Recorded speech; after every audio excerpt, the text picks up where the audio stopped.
The Books Podcast, presented by Tim Hague.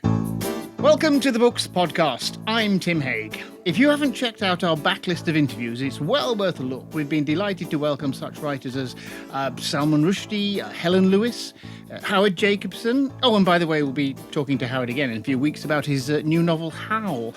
And speaking of returning authors, a few months ago we talked to Tom Doyle about his rather excellent biography of Ringo Starr, and we liked him so much that we asked him how he'd feel about discussing one of his other books, which is how come he's here again with Running Up That Hill, 50 Visions of Kate Bush. At first she was playing a pump organ out in the barn, which was being eaten by mice, basically. So she was trying to learn how to play right before the mice ate this thing. DJs, would make jokes about playing it at the wrong speed. Oh, I think I'm playing that at the wrong speed, says the hairy cornflake. I mean, if she never made another note of music, her legend is absolutely secured. Obviously, it's a massively stoner-friendly record. I ask you, gentlemen of the jury, is this the kind of book you'd like your wives and servants to read? Tom, thank you for joining us on Books Podcast. Well, thank you for having me back. Is it true that Kate Bush was the first British woman to have a UK number one hit with a self-written song? Absolutely, right. And the thing is, I mean, she was so young at the time, which is kind of incredible as well. But yeah, absolutely. It's a strange one. You would think that someone else must Somebody, yeah, exactly, yeah. But no, it was her. Also, she was the first female artist in pop history to have written every track on a million-selling debut album. You know this. I wasn't aware of that, but that's a top pop fact for the next pub quiz. It's really impressive. She began life as Kathy Bush, not Kate. Kate Bush is a better name for a pop star. I wanted to ask you, is there any more significance to the change of name than simply that it's a better name for a pop star? I don't think there is, actually. They would call her Kathy when she was growing up and stuff like that. In the book, I actually used it as a device in a way. That when she does become the Kate Bush that we know, then that's when I started using that name. But no, I don't think there is. Maybe it's just a touch snappier, actually. Yeah. Well, yes. You see, I get the impression that she's actually pretty down to earth, and you've met her. Is that fair to say?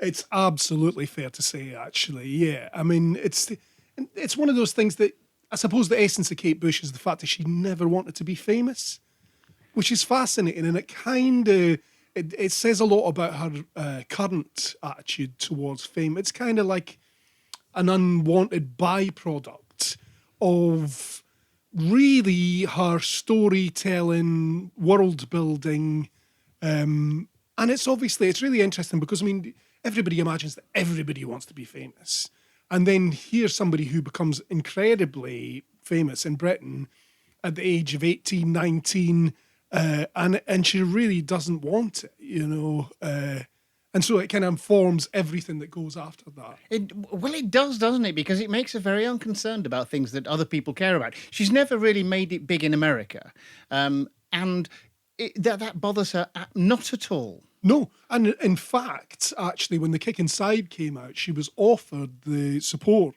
slot for Fleetwood Mac's Rumours tour. Right, I mean, obviously, it's a huge album, Rumours and stuff like that, but she's sharp enough at that age to realise that playing in, baseball arenas and stadiums and stuff like that is not for her, right? Because, for a start, I mean, she's a young girl with a really high voice singing these unusual songs, which might not go down that well with an American audience anyway, but also in her mind, it's all about theatricality, and she sees her live performances. I mean, then, and when she came back in 2014, I mean, she sees those as intrinsic to the show, really. So the idea that she could just set up in front of Fleetwood Mac with a band and do these songs, which she could have done, is not part of her plan, and so she turns it down. So, and because fame doesn't. In fact, on Ariel, the very first track, which was a single, is "King of the Mountain," is about fame, isn't it? It's about Elvis still being alive somewhere. Yes, and I mean, I talked to her about that, and she didn't compare herself to Elvis or Marilyn, but it was one of those things that she could see how people could be trapped by fame. which is interesting in itself because in some ways she's escaped being trapped. Brilliantly. Yeah. I want to talk about her career and her attitude to career a little later on, because I think the way she's dealt with that, for me, she's like the poster girl for a pop star who's established themselves as a huge success on their own terms in order to give themselves space. Yes. To do exactly what they want. Bowie did that. Yeah. You know, he became so remarkable that you wanted to listen to anything he would make. And that's where Kate put herself. Yes, absolutely. Yeah. But was it intentional? Yes. I mean, it was because she wanted to foreground the art. And she has very successfully done that down the years. And I mean, the other thing about Kate is that her entire career is kind of a wrestling for creative control, which she achieves literally bit by bit. You know, she gets control of the production to start off with, then she gets control of the videos. Because nobody's going to look at her and say, "Aha, this is an auteur." She's 5'3". There's nothing of her. She's very pretty and she's very appealing, and so nobody's going to say, "Aha, this is the producer walking in here." Well, this is it exactly, and particularly in that world at that time, it really was, you know, a male-driven world, wasn't it? And a lot of the time, she was the only girl in the studio, really, you know, and she's surrounded by all these blokes, which kind of makes it all the more impressive that she managed to sort of command authority in that. And she did straight away. I mean, famously, EMI didn't want Wuthering Heights to be the first single. They wanted James and the Cold Gun to be the single because it's a bit more of a rocker and all that sort of stuff. So they probably could imagine hearing it on the radio more than a strange song like Wuthering Heights. But she absolutely put her foot down.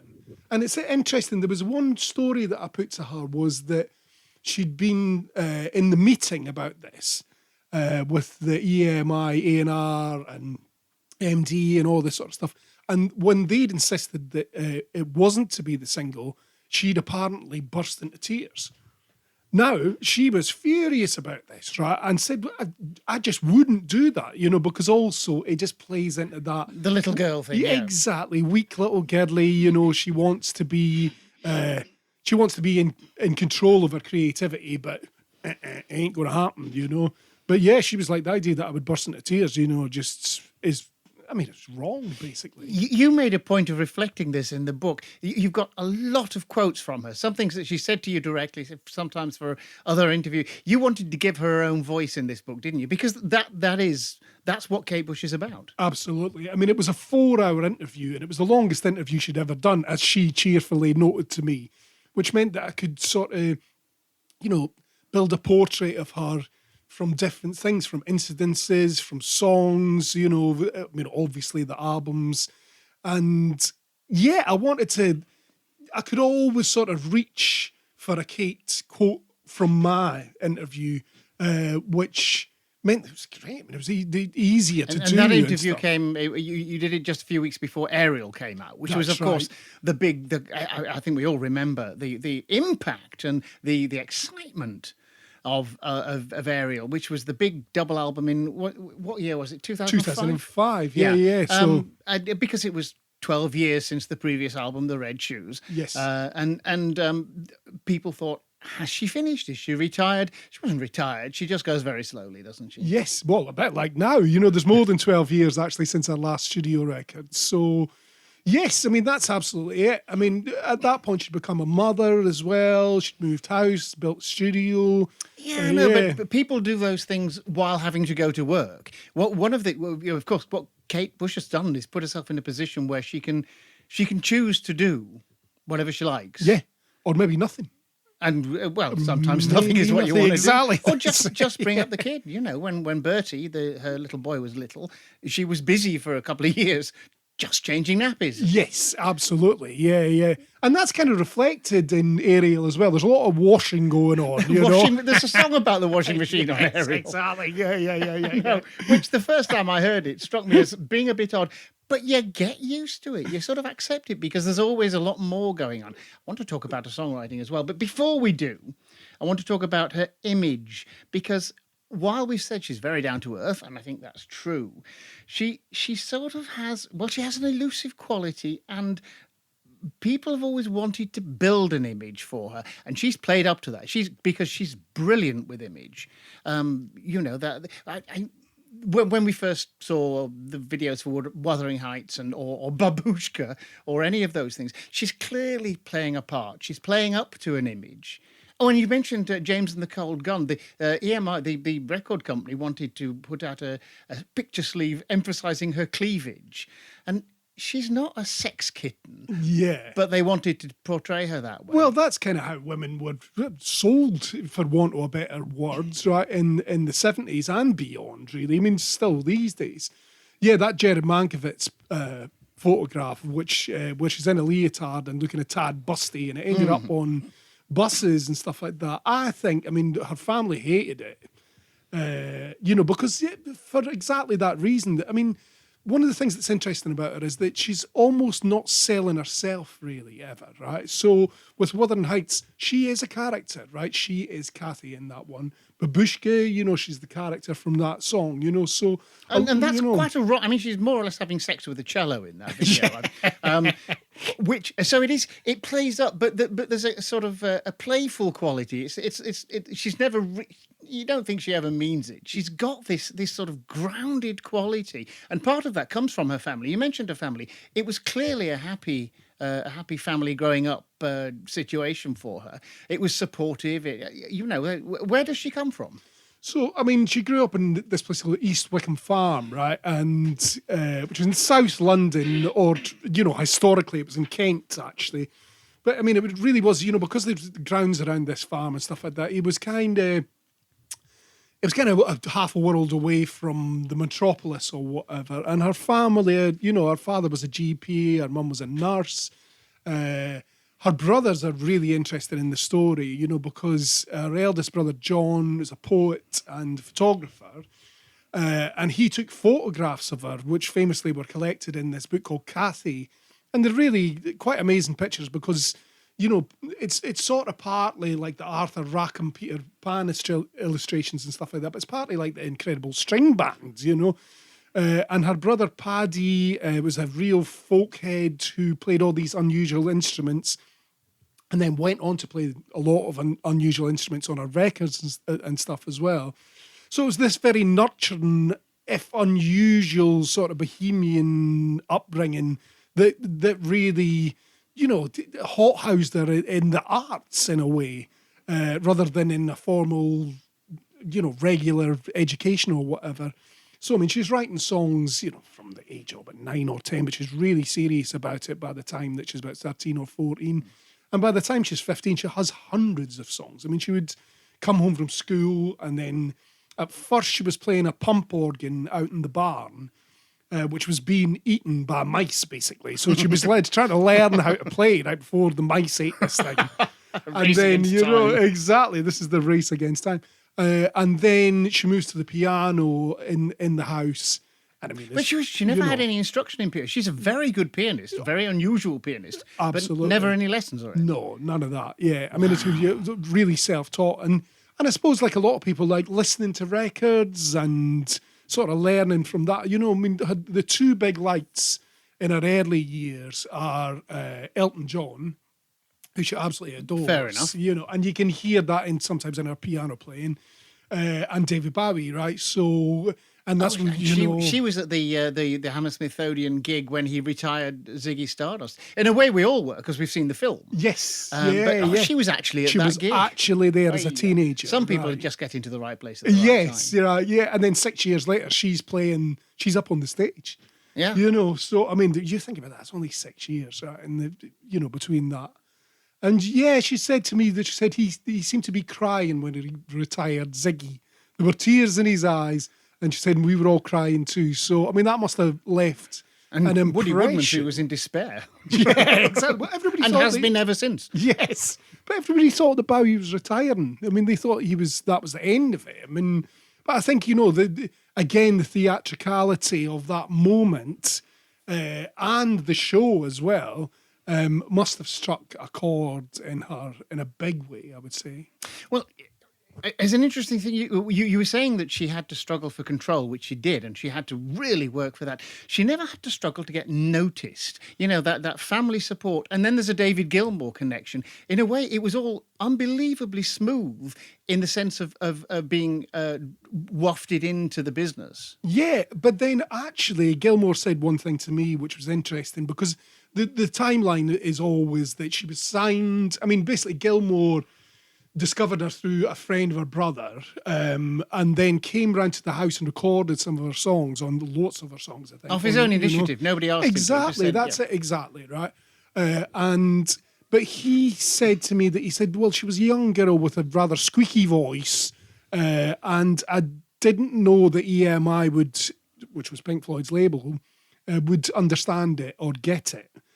But he gets her signed, right? Because he then takes her into his home studio, records more, and it doesn't quite work.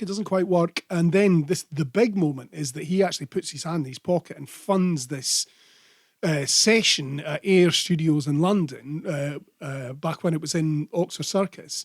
And she basically, as a 16-year-old schoolgirl, performs these numbers, right, live with an orchestra. And I mean, she says, looking back, I'm amazed at my bravery. That's really what she recognises as the main thing there. But out of that session comes The Man with the Child in His Eyes, which is the version that we all know, the master version, which is recorded when she's a 16-year-old schoolgirl, which is amazing. And then becomes a hit single. Exactly. There you go, But what happens, this is the interesting bit in the narrative that Gilmore pointed out. He said that she was signed to EMI off the back of this. And then this is the missing bit, right? Because there's no real info about this. They apparently suggested other producers who were probably people that would have been working with Lindsay DePaul or, singer-songwriters, female singer-songwriters of the day who were completely unsuitable. And this is the chunk that's kind of missing. Anyway, they put her back in the studio with Andrew Powell, who was the guy who was in charge of that Gilmore-produced session. And, I mean, it goes well, doesn't it? Because Wuthering Heights comes out of this, blah, blah, blah. But by the second record, Lionheart, she's already trying to gain control over the production. And I think literally sitting elbowing him inside at the mixing desk. I think the label credit says produced by Andrew Powell, assisted by Kate, so you can see the way. Yeah, exactly. And then, of course, by the third album, Andrew Powell's out, and she's working with the engineer, and that's the beginning. I mean, that's a co-production, and then that's the beginning of her production career, basically. Well, that's the other part of her image, isn't it? That she's a sort of Stanley Kubrick auteur who has a sense of perfectionism. And one of the interesting things is her perfectionism doesn't get in the way of the breathing of the music, because perfectionism can be sterile. Yeah. That's not what happens with Kate, but she is a perfectionist. Yes, I mean, it never sounds overworked, right? Whereas what Kate tends to do, talking to the musicians who've worked with her down the years, she'll get a bass player in, right, and ask him to play along the track, suggest blah, blah, blah.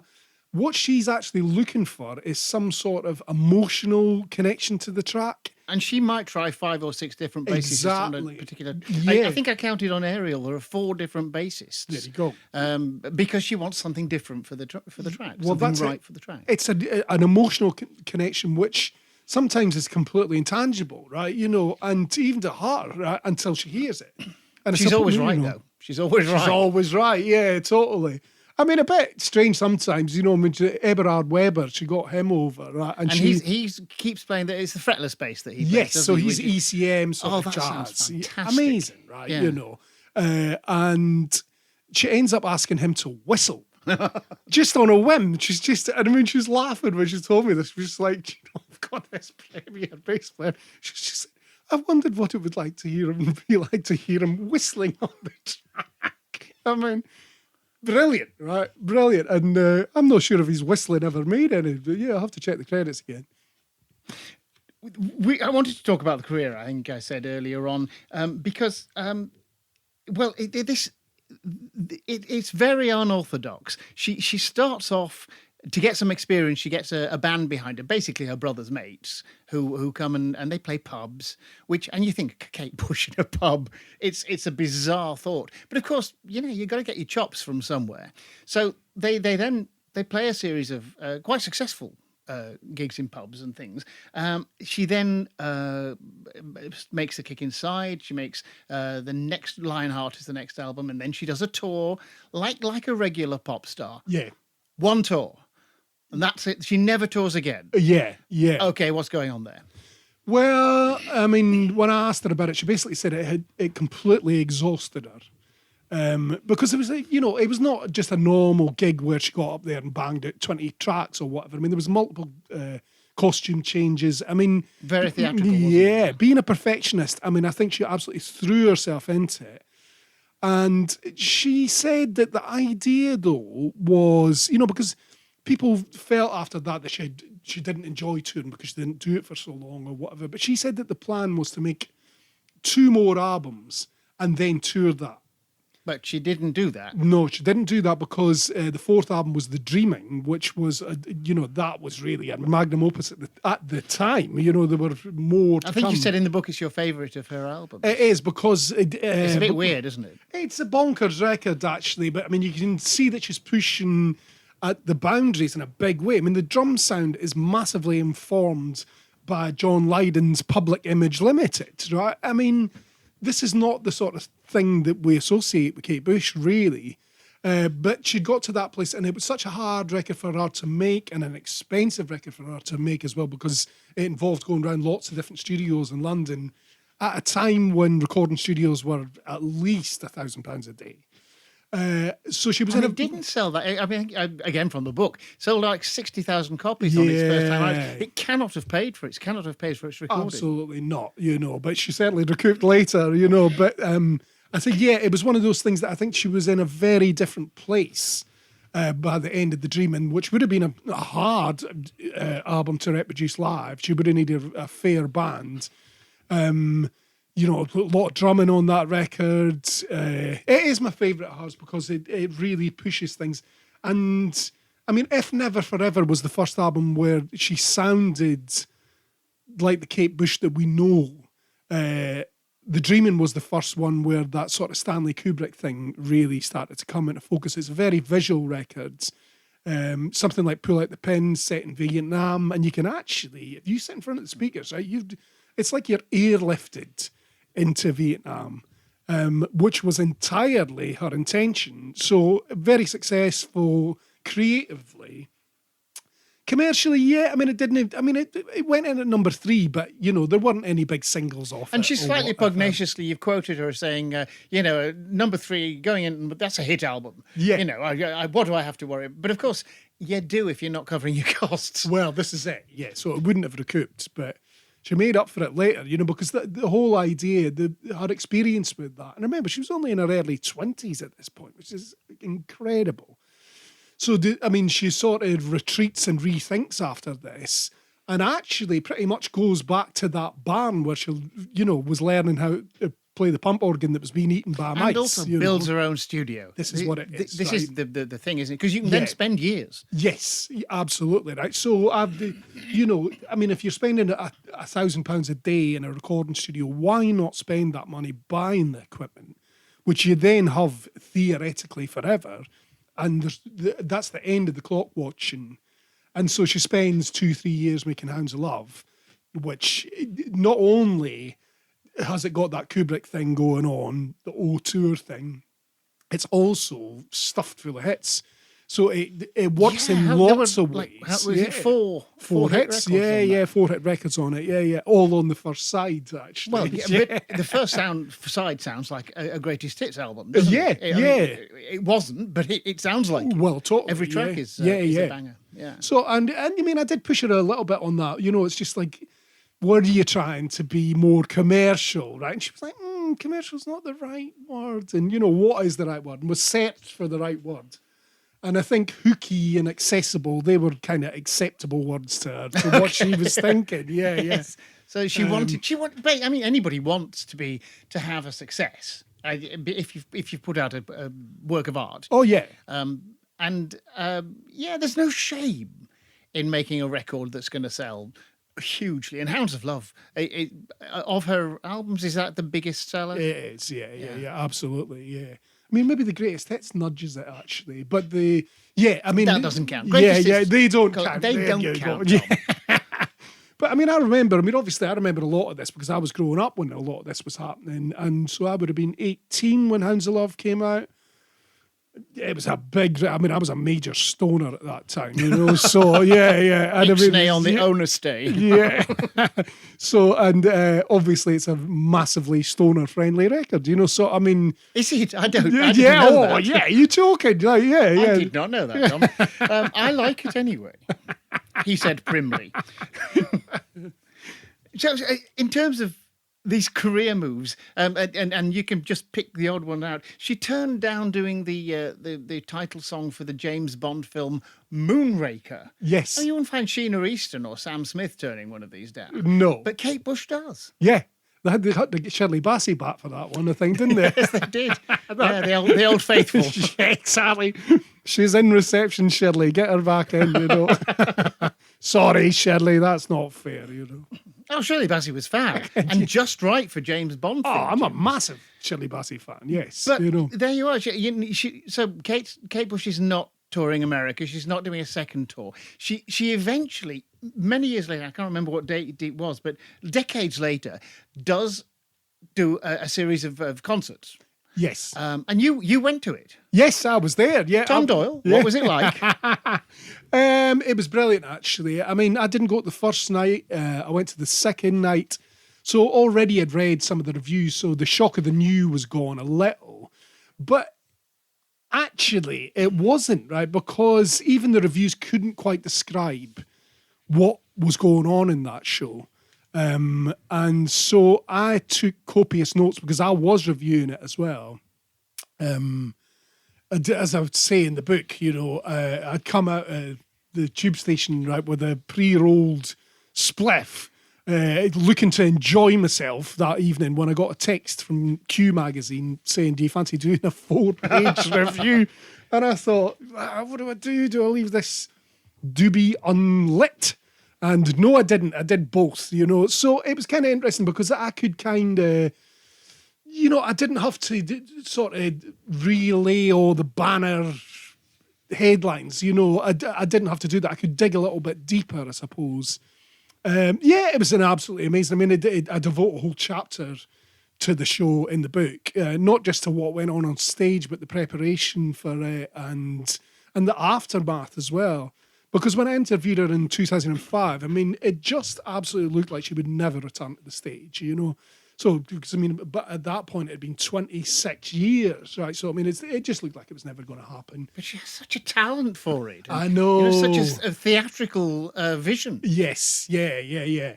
And it didn't look, I mean, I actually said to her at one point, people are not expecting you to do what you did the last time. You could just get up at Shepherd's Bush Empire with a band and just set the piano. You didn't even have to choreograph anything, and I pushed her to the point where I think I was annoying her a bit, but sometimes that's part of the job because you only get the real answer right on the 5th time of asking or whatever.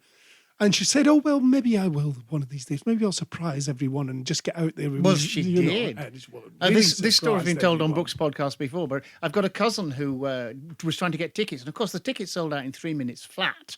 So my cousin Tom, he went and he bought VIP tickets, which cost an eye-watering amount of money, and had to explain to his girlfriend why they weren't going on holiday that year. Oh, man. But this is the point. Tom said, "I couldn't not be there." Yeah. Well, I've got a mate who sneaked in twice. Oh, really? Yeah, twice. He sneaked in a few nights in, and then he sneaked in on the last night as well. There's lots of stories around that, actually. Yeah, but sneaking in twice, I think, is quite cool, isn't it? It is cool. I can't imagine how he managed it. I've been to rock gigs, and they're pretty carefully policed. It's a question of timing, I believe. Yeah, you just got to watch what's going on and then just make your move and make it quick. As with all criminality, so I've heard. Oh, timing. Timing is everything. Let's talk about, records, but in terms of songwriting. One of the things I had reading your book, I realised there are some of her singles that I never heard. Some of them were flops. Yeah. And you don't really. I mean, you always think of the big ones, the ones that. But there was one about something about go and get a tenor or something. There What's goes it a called? tenor. There goes a tenor. Yeah, absolutely. And I read it in the book and I go, I've never heard of that. So I went and looked at the video on YouTube. Elaborate video, not a very good song. Oh, I like that one. That's like a great that song? tune. Yeah. Okay. I think what's strange about that one is like I didn't realise until I was writing the book, because I mean, I bought The Dreaming when it came out, right? And I didn't realise until I was writing the book that Madness seemed to have a bit of an influence on that, actually. And years later, when I was talking about some records or whatever, and she was talking about baggy trousers. She'd loved it, right?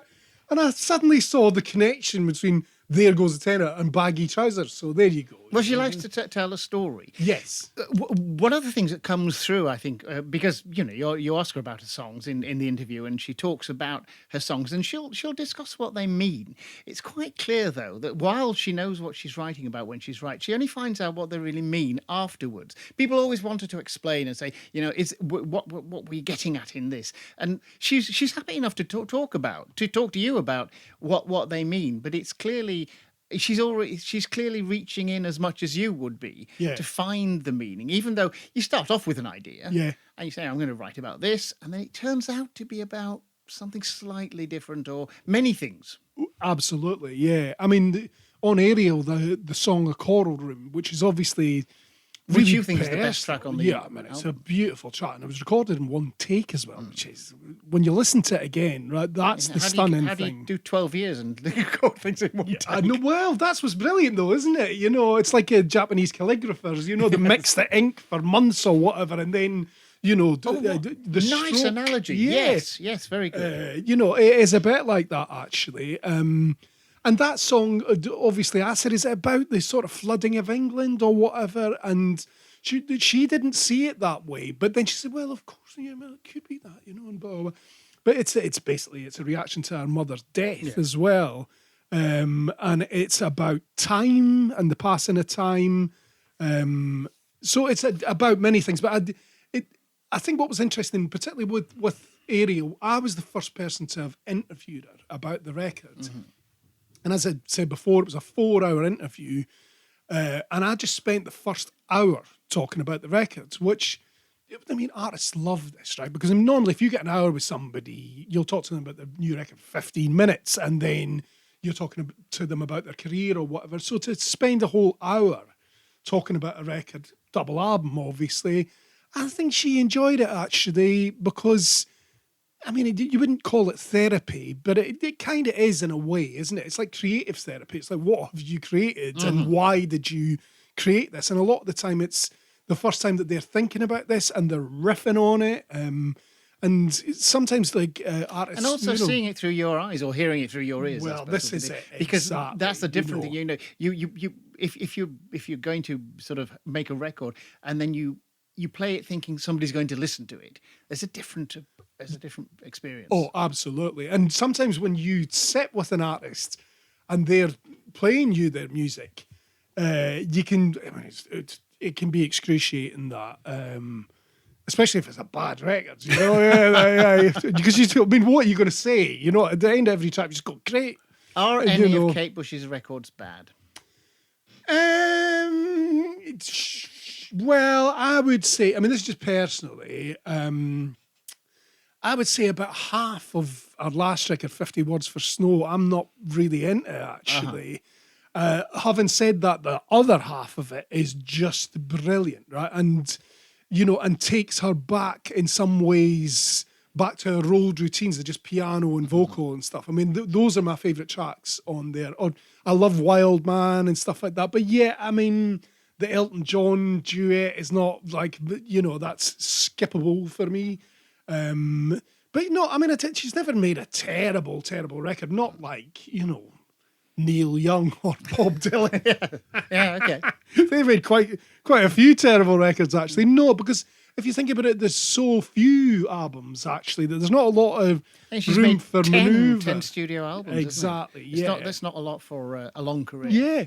And I mean, at the time, I was disappointed with the sensual world, I must admit. Maybe it was just where I was at. I mean, I was in London at that time. I was listening to a lot of rave music and all that. You know, so I mean... That was the third album, The Sensual World, I think. No, that's Never Forever. The that- Sensual World comes out in 88. I think it was. sorry. Yeah. And I was in London at that point and just not sort of thinking... Yeah, it just wasn't my thing, actually, at the time. And it's probably still the one that I...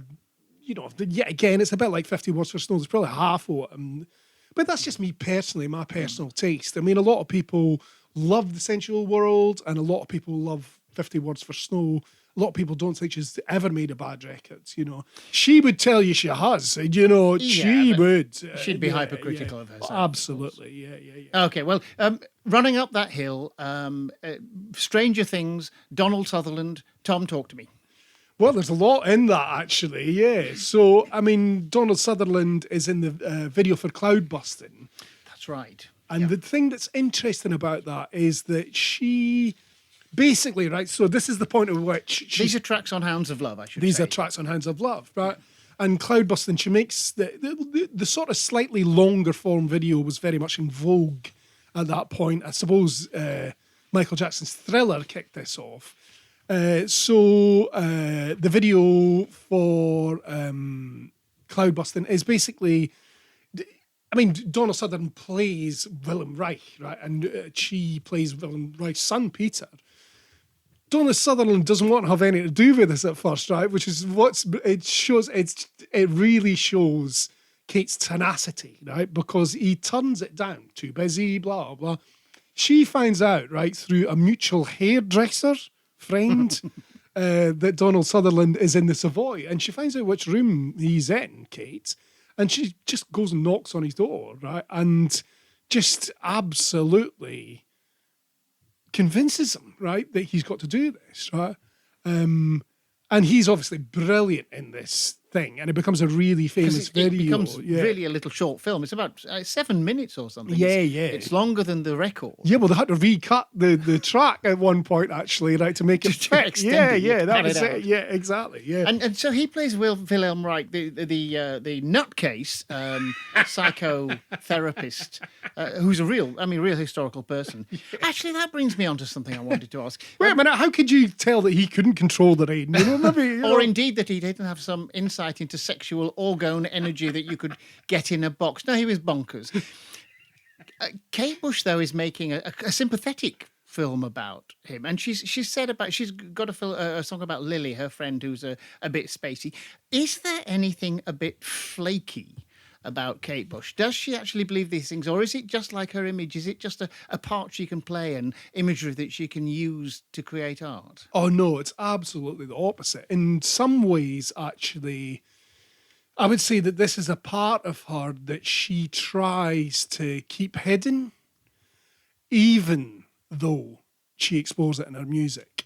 So that was the only time, really, when I started to ask her about those more, you would say, esoteric interests.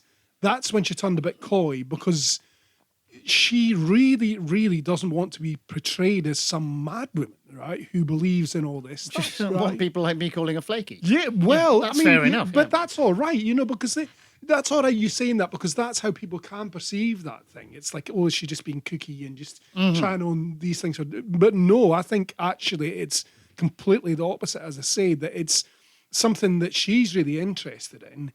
I actually wrote down a quote from your book. She believes in the power of angels and taught me to see them in a different light, powerful and benevolent forces. Yeah, well, I mean, I had to drag that out of her, actually. You know, she does believe that. Yeah, absolutely, yeah. Well, I mean, they're entitled to privacy, of course, exactly. as well. You know, if you do have a sort of a connection with the sky and the sea, and you feel something more than just a relation, you know, sort of, then you're entitled to that, and you're entitled to the privacy of it. I yes, suppose. So yeah. That's really what you're getting at. Well, I mean, it really is, you know, because I mean, it's like, what are people's beliefs, and do they have to defend their beliefs? I don't believe they do, you know. But that was the only point where she turned a bit coy, actually, when I tried to just gently turn the conversation in that direction. Yeah. I see. That's quite interesting. Well, I've got a final question, although it might be quite a long final question. I want to ask about her status. Where does she sit? And she's hugely admired. You mentioned John Lydon earlier on, who used to be known as Johnny Rotten for the older listeners. And they're mates. Yes. And then there was this an award ceremony for Q magazine that she attended, and everybody was more or less lining up to pay homage to her, or asked to work with her, or just to meet her. Yeah. Tell me about her status and where she stands in pop and with her peers. Well, I think because she's left this body of work so far, right, that it has been more or less completely done on her own terms. Music artists, any kind of artist is going to admire that. Because she's never also out there in the public eye and stuff like that, other artists want to meet her, they want to try and reach out and try and collaborate with her. And she's not done a lot of that. No. She was on a Peter Gabriel record, which we all remember. Yep. There was a not very successful collaboration with Prince where they never actually met to work together. Yes. And there are bits and pieces of collaborations, but she's never very comfortable. I saw an excruciating video on YouTube of her singing a terrible song that Richard Curtis had written with Rowan Atkinson that was supposed to be funny. And you just cringed for her. Yeah. Well, so, I mean, a big part, I mean, it wasn't very good, that. But, I mean, she's really big parts with a lot of comedians and stuff like that. So humour is a big part of her music as well. You know, that's the Eberhard Weber whistling, you know. I mean, there's a lot of... I think people maybe miss the humour. I mean, I said that to her about Hounds of Love, and she was saying, oh, yes, and those backing vocals that are being the dogs. And I was like, I never got that. And she went, you're joking, it's Hounds of Love, innit? You know, and I thought, all right, okay, suddenly got it. Quite literal hounds. Yeah, well, no, but it's hard going, oh, you know, like, I mean, there you go. So, but I mean, I think in terms of her status, I mean, she's a unique figure. I mean, there is no one else. And a trailblazing figure as well. Yes, Because there are other people, absolutely. there are other women who've done sort of high-pitched, weird singing since, but I was old enough to hear Wuthering Heights when it first came out, and we all it turned our heads and we went, "What is that? It's weird, but it's fantastic." Well, this is me too, right? I mean, you've got to remember, pop music was weird at that time. I mean, you know, 3 years before you'd heard Bohemian Rhapsody, right? So it wasn't completely out of place. But I mean, it was the fact. I remember DJs, you know, would make jokes about playing it at the wrong speed. Oh, I think I'm playing that at the wrong speed, Yes. says the hairy cornflake, you know. But she was singing in character of a ghost. So, I mean, she can sing, obviously, in that register, or could, right? But, I mean, she'd enhanced her register, you know, so that she sounded like a keening ghost. But she sounds as though it's her natural register. Yeah. We haven't talked about her voice. She is a fantastic vocalist. Yeah, absolutely. And she sounds right in all the registers that she sings. Yeah. Which and beautiful. I mean, some wonderful singing. But again, that it gives her so much sort of range. Yeah. And also using the studio as, you know, a creative tool so that she does all the, mostly, well, actually, Paddy does a lot of backing vocals and stuff like that as well. But, I mean, she's creating these sort of paintings and sound, really, you know, positioning her backing vocals, adopting different personas, even for the backing vocals, which is really fascinating. I mean, Bowie did quite a bit of that as well, so he might be an influence in that regard. But, yeah, I mean, I think in terms of her status, I mean, she's completely unique. And that's why so many people, particularly other artists, look up to her. But obviously, there's this level of mystery to her. I mean, there was one hilarious bit pretty early on in the interview where I'm sitting in her living room, which is quite a normal living room, and I'm talking to her about, obviously people perceive you as some kind of goddess. And, like, I mean, both of us burst out laughing because, I mean, it's a pretty bloody weird thing to be, like, asking this mum, right, in her 40s, right, sitting in her living room's just made you a cup of tea, you know, and you're like, how do you feel about being perceived as a goddess, you know? So that kind of said it all as well, because she's quite clearly not in terms of, but the image, what she is projected, right, is what people perceive to be this sort of goddess-like figure or whatever. So that is definitely part of our status, the mystery as well, and the difference between this real day-to-day woman and the characters and the work and stuff like that. She's clearly not impressed with her own image, though, is she? It's just a tool for her. Yeah, and I mean, as time goes on, less and less, because I mean, she's retreating really photographs. I mean, there were some great pictures for 50 Words for Snow where she really was like, she had a scarf over her face in a park, her hood pulled up, And I remember the guys at Mojo, were saying when those photographs arrived, they were like, bloody hell, what do we do with this, Which is really funny as well, because you can imagine her howling, laughing, right? You can. She obviously enjoys there's loads of humour involved in this too, right? It's like, just send that out and see what they do with that, But yeah, I mean, she's absolutely unique. I mean, if she never made another note of music, her legend is absolutely secured. But let's hope she does. Yeah. Yeah. Well, Tom, thank you very much for the book. Brilliant. Which is Running Up That Hill, 50 Visions of Kate Bush by Tom Doyle, published by 9/8 Books in paperback at £10.99. Thank you very much, Tom. Excellent. Cheers, Tim. Great to be back on. If you have not yet subscribed to Books Podcast, please do. It is, of course, free. Our next subject will be, Ludwig Wittgenstein, Philosophy in the Age of Airplanes by Anthony Gottlieb. So that'll be a pop-up book, I would think, or maybe a comic. I don't know. We'll see. That was the Books Podcast, presented by Tim Haig. Email Tim on tim@bookspodcast.com, Twitter @bookspodcast, and Facebook @bookspodcasttim.